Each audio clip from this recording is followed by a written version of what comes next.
मेरी खामोशी को मेरी हार मत समझ लेना।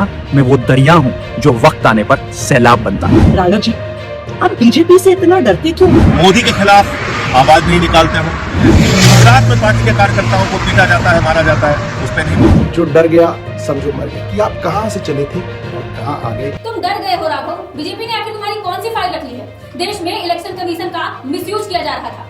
देश का संविधान खतरे में है। इसके बाद भी आप भाजपा से कोई सवाल नहीं उठाते। जब इलेक्शन कमीशन के विरोध में साइन करने की बात आई तो आपने हस्ताक्षर करने से मना कर दिया। क्या आपने एक बार भी संसद के इन मुद्दों पर सवाल नहीं उठाया? आखिर आप इतना डरते क्यों?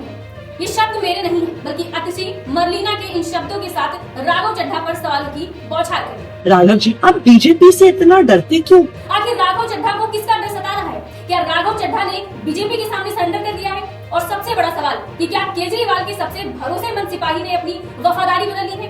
आखिर क्या कुछ हुआ है राघव चड्ढा के साथ? सदन में क्या क्या हुआ है बताएंगे आपको इस रिपोर्ट में। दिल्ली की सियासत इस वक्त उबाल पर है। आम आदमी पार्टी के अंदर जो कुछ भी हो रहा है उसने हर किसी को चौंका दिया है।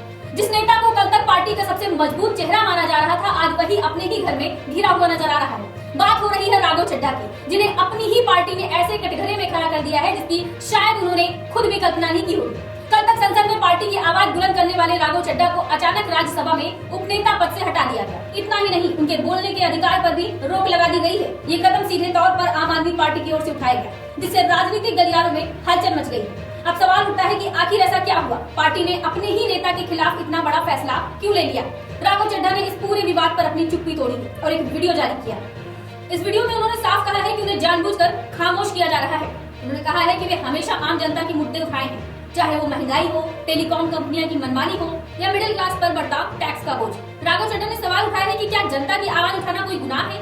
क्या यही उनकी गलती है? लेकिन जैसे ही उनका वीडियो सामने आया, पार्टी के अंदर से ही उनके खिलाफ बयानबाजी शुरू हो गई। अतिशी मरलीना ने सीधे तौर पर उन पर सवाल उठाते हुए कहा कि जब संविधान और लोकतंत्र पर खतरे की बात हो रही थी तब राघव चड्ढा चुप क्यों थे? उन्होंने यहाँ तक कह दिया कि राघव चड्ढा डरे हुए हैं। वहीं संजय सिंह ने भी कड़ा रूप अपनाते हुए कहा है कि पार्टी के नेता कभी डरते नहीं है और मोदी सरकार के खिलाफ आवाज उठाते हैं। उन्होंने सवाल किया है कि आखिर राघव चड्ढा ने महत्वपूर्ण मुद्दों पर अपनी आवाज क्यों नहीं उठाई। इसी कड़ी में सौरभ भारद्वाज ने भी तंज कसते हुए कहा है कि जो डर गया वो मर गया। उन्होंने राघव चड्ढा पर आरोप लगाया है कि वो बीजेपी का खुलकर विरोध करने से बच रहे हैं। इतना ही नहीं, अरविंद केजरीवाल के करीबी नेताओं ने भी राघव चड्ढा पर निशाना साधा। आरोप लगाए गए हैं कि जब पार्टी मुश्किल दौर से गुजर रही थी तब वो विदेश में थे और पार्टी के संघर्ष में शामिल नहीं हुए। वहीं कुछ नेताओं ने तो यहाँ तक कह दिया कि राघव चड्ढा अब पार्टी के संघर्ष के साथी नहीं रहे और उनकी निष्ठा पर भी सवाल खड़े हो गए हैं। ये पूरा विवाद अब केवल पद से हटाने तक सीमित नहीं रहा, बल्कि ये पार्टी के अंदर एक बड़े टकराव का संकेत देता है। राघव चड्ढा ने अपने वीडियो में ये भी कहा है कि उन्होंने संसद को सिर्फ राजनीतिक मंच नहीं बल्कि आम लोगों की आवाज उठाने का माध्यम बनाया। उन्होंने एयरपोर्ट पर महंगे खाने, डिलीवरी बॉय की समस्याओं, टोल प्लाजा शुल्क और बैंक चार्जेस जैसे मुद्दों को उठाया। उनका कहना है कि इन मुद्दों से जनता को फायदा हुआ, लेकिन शायद पार्टी को ये पसंद नहीं आया। मुझे जब जब पार्लियामेंट में बोलने का मौका मिलता है मैं जनता के मुद्दे उठाता हूँ और शायद ऐसे टॉपिक्स उठाता हूँ जिसे आम तौर पर संसद में नहीं उठाया जाता है। लेकिन क्या जनता के मुद्दे उठाना, पब्लिक इश्यूज पे बात करना कोई अपराध है? क्या मैंने कोई गुनाह कर दिया, कोई गलती कर दी? Have I done something wrong? ये सवाल आज मैं इसलिए पूछ रहा हूँ क्योंकि आम आदमी पार्टी ने राज्यसभा सेक्रेटेरिएट को ये कहा है कि राघव चड्ढा के पार्लियामेंट में बोलने पर रोक लगा दी जाए। जी हाँ, आम आदमी पार्टी ने पार्लियामेंट को ये सूचित किया है कि राघव चड्ढा को पार्लियामेंट में बोलने का मौका ना दिया जाए। अब भला कोई मेरे बोलने पर रोक क्यों लगाना चाहेगा? मैं तो जब बात करता हूं देश के आम आदमी की बात करता हूं। एयरपोर्ट पर मिल रहे महंगे खाने की बात रखी, जोमेटो ब्लिंकिट के डिलीवरी राइडर्स की प्रॉब्लम रखी, खाने में मिलावट का मुद्दा उठाया, टोल प्लाजा लूट से लेकर बैंक चार्जेस लूट की बात करी, यहाँ तक कि मिडिल क्लास पे टैक्स के बोझ से लेकर कंटेंट क्रिएटर्स पर स्ट्राइक क्यों करी जाती है, टेलीकॉम कंपनियां कैसे 12 महीने में 13 बार हमसे रिचार्ज कराती हैं, डेटा रोल ओवर नहीं देती हैं, रिचार्ज खत्म होने के बाद इनकमिंग रोक देती हैं, तमाम इश्यूज मैंने सदन में उठाए। और ये मुद्दे उठाने के बाद देश के आम आदमी का तो फायदा हुआ, लेकिन इससे आम आदमी पार्टी का क्या नुकसान हुआ?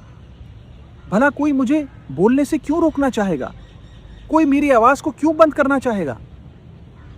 खैर, आप लोग मुझे अनलिमिटेड प्यार देते हैं। मैं जब जब आपके मुद्दे उठाता हूं, आप मुझे सपोर्ट करते हैं, मुझे शाबाशी देते हैं, मेरा हौसला बढ़ाते हैं। मैं आपको कहना चाहता हूं थैंक यू। ऐसे ही मेरा हाथ और मेरा साथ थामे रखिएगा, छोड़िएगा मत। मैं आपसे हूं और मैं आपके लिए हूं। और जिन लोगों ने आज पार्लियामेंट में मेरे बोलने का अधिकार मुझसे छीन लिया, मुझे खामोश कर दिया, मैं उन्हें भी कुछ कहना चाहता हूं। मेरी खामोशी को मेरी हार मत समझ लेना। मेरी खामोशी को मेरी हार मत समझ लेना। मैं वो दरिया हूं जो वक्त आने पर सैलाब बनता है। जय हिंद। अब सबसे बड़ा सवाल यही है कि क्या ये केवल आंतरिक मतभेद है या इसके पीछे कोई बड़ी राजनीतिक रणनीति छिपी है?